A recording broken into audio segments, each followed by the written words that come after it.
So I've just spotted this pine tree. Looks like a Douglas fir or something. There's actually another one there.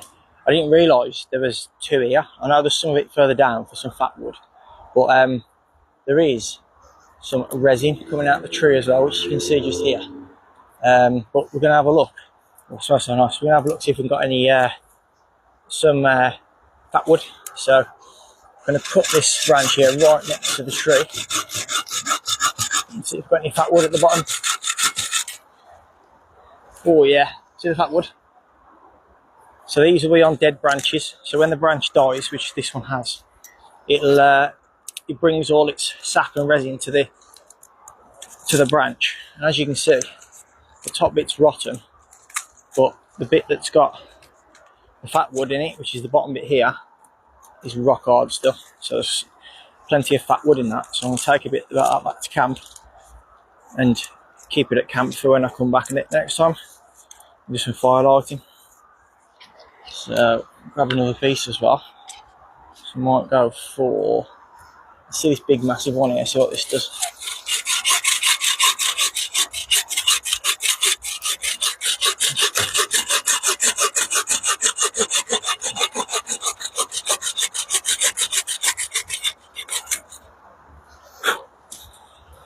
So yeah, nice big bit of fat wood in that as well. You can see the dark wood on the end. It's rotten at the top there, look. And then where the fat wood is, it's not rotten. So you can scrape that down, put a spark to it, and it'll light up. Okay, so earlier in the week, I posted a small video about fatwood. So these are the two actual branches that I snapped off last week. So as you can see, there's the fatwood just there, and that there is fatwood. So what I'm going to do is I'm going to get the knife, I'm going to try and get some off and see if I can get a little fire started with a bit of the fatwood. So this has been sitting out now for a week or so, since I did that last video. So I'm not quite sure how this is going to go, but we'll see once we get down to the fatwood.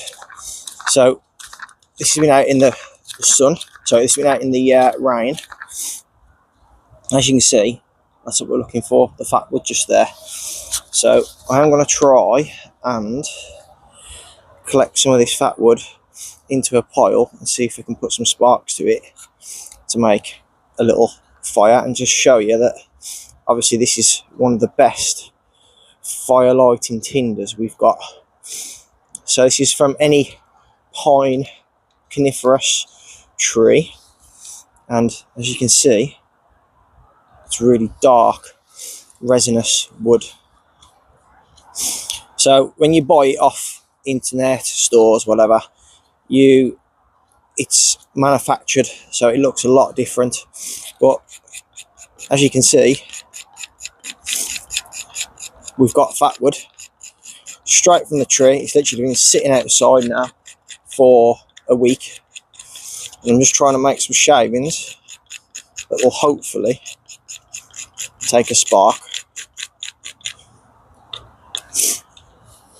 So get a little bit further down into the wood.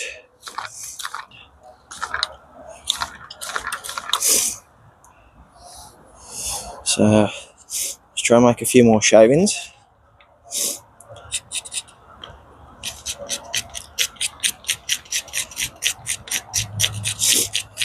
So it's using the blade of my knife at like a 90-degree angle to make some really fine, smooth shavings.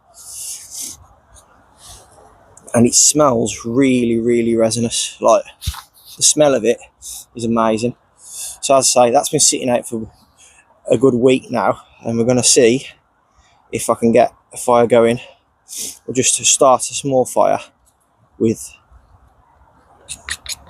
a flinter seal. Well, sorry, my ferrocerium rod. So I've got some bigger curls as well. Let's hopefully try and get it going. It smells very, very resinous. I'm hoping this goes well. This pad is like a little fire resistant pad that I've got. Fire resistant and cut proof, so I'm hoping this works. So let's see what happens. Oh, there we go, look. Straight away, caught. So that has been sitting out now for a week, and it's lit straight away. One spark, straight off. Yeah, so let's try that again on the concrete. So burn anything. So when you're using your flint and steel, so your ferrocerium rod, you can either push your knife or whatever you're using, or pull away with your ferrocerium rod. So what I'm going to do, I'm going to pull away. There we go. So I didn't hit the tinder pile, sorry. And as you can see, that's been sitting out now, as I say, for a week. Just with a bit of prep, it lit it straight away. And as you can see, there is still loads left. So that is using Fatwood, and that was off that pine tree that I cut off last week. And that's my Lynx TBS Lynx compact from the Bushcraft store that I actually really love. Nice little belt knife with the ferrocerium rod that comes with it. So as you can see, it makes really nice sparks.